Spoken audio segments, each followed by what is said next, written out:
सुप्रभात बच्चों। आज मैं फिर से पार्ट 15 सरिता का जल दोहरा रही हूँ।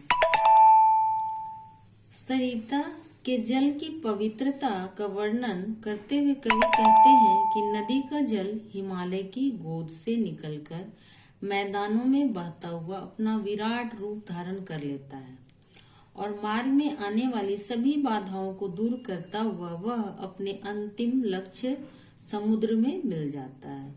इस पाठ द्वारा कवि हमें यह बतलाना चाह रहे हैं कि हमें भी उस सरिता के जल जैसा बनना चाहिए और जिस प्रकार सरिता का जल अपने राह में बड़ी बड़ी चट्टानों को झेलते हुए उससे पार करते हुए वह अपने अंतिम लक्ष्य यानी कि समुद्र में जा मिलता है, यानी कि अपने अंतिम लक्ष्य को प्राप्त करता है। उसका अंतिम लक्ष्य है समुद्र में जा मिलना और इस समुद्र में जा मिलने के बीच में उसे अपने रास्ते में बहुत सारे संकट को झेलने पड़ते हैं और उन्हें वह दूर करता हुआ आगे बढ़ता जाता है, यानी कि रुकता नहीं है। तो हमें भी उसी प्रकार सरिता के जल के तरह ही बनना चाहिए और अपने राह में आए हुए बाधाओं को दूर करते हुए अपने लक्ष्य की प्राप्ति करनी चाहिए। कवि का कहने का मकसद यही है, लक्ष्य यही है। तो ये मैं पहले भी करवा चुकी हूँ। चलो अभी मैं प्रश्नों के उत्तर करवाती हूँ। तो पेज नंबर निकालो तुम लोग 35, 36, टेक आउट पेज नंबर 36। प्रश्नों के उत्तर को मैं करवा चुकी हूँ लेकिन फिर से अभी थोड़ा मैं करवा रही हूँ।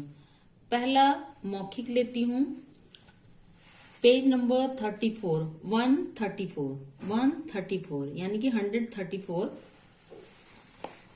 का प्रश्न उत्तर है 136 में मौखिक। सरिता का जल कैसा है? तो सरिता का जल शीतल और निर्मल है।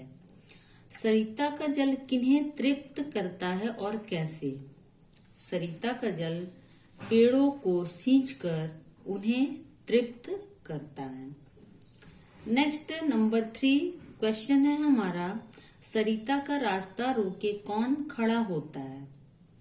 उत्तर है सरिता का रास्ता रोके बड़े बड़े पत्थर और चट्टानें खड़े रहते हैं। नेक्स्ट क्वेश्चन नंबर 4, कविता में जननी शब्द का प्रयोग किसके लिए किया गया है? कविता में जननी शब्द का प्रयोग धरती के लिए किया गया है, यानी कि धरती को माँ के समान माना गया है। नेक्स्ट क्वेश्चन नंबर 5 है हमारा, कविता में किन नदियों का वर्णन किया गया है? उत्तर है कविता में गंगा, यमुना, सरयू नदी का वर्णन किया गया है। नेक्स्ट आती हूँ लिखित प्रश्नों की ओर। लघु उत्तरात्मक प्रश्न। प्रश्न नंबर 1 है, सरिता का जल कहाँ से निकलता है? प्रश्न है सरिता का जल कहाँ से निकलता है?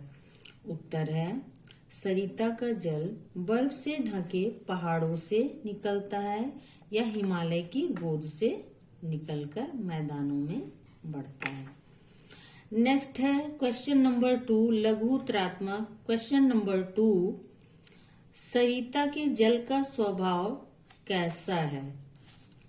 क्वेश्चन नंबर 2 का उत्तर है सरिता के जल का स्वभाव शीतल और निर्मल है।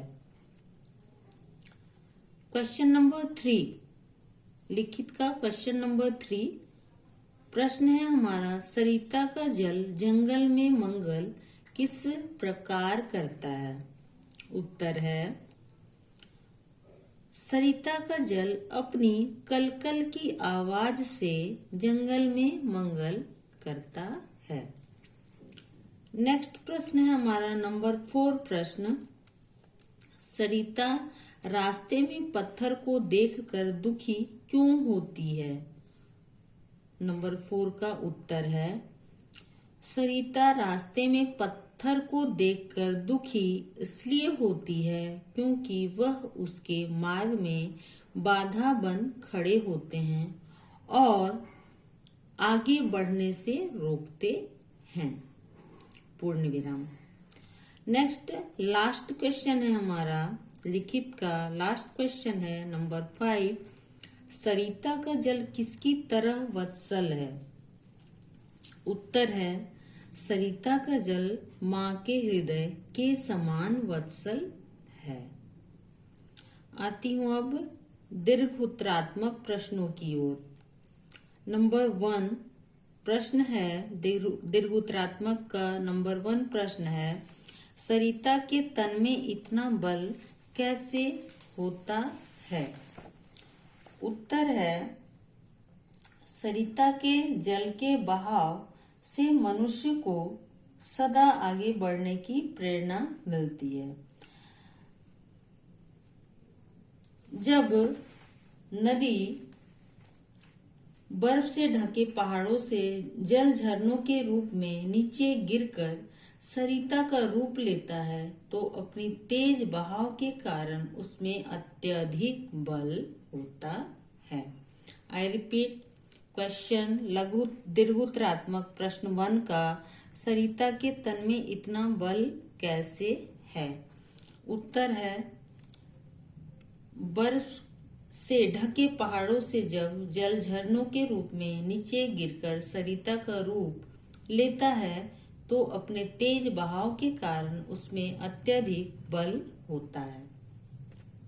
नंबर 2 सरिता अपने रूप का परिवर्तन किस प्रकार करती है? उत्तर है नदी कभी कभी जब जल कुंडों का रूप धारण कर लेती है यानी कि जल से भर जाती है और जब वह अन्य जल धाराओं में मिल जाती है तो इसका रूप फैल जाता है। जब वह मैदानी इलाकों में आती है तो इसका आकार और भी बड़ा हो जाता है, विशाल हो जाता है। नेक्स्ट क्वेश्चन है हमारा नंबर 3 दीर्घोत्तरात्मक प्रश्न क्वेश्चन नंबर 3।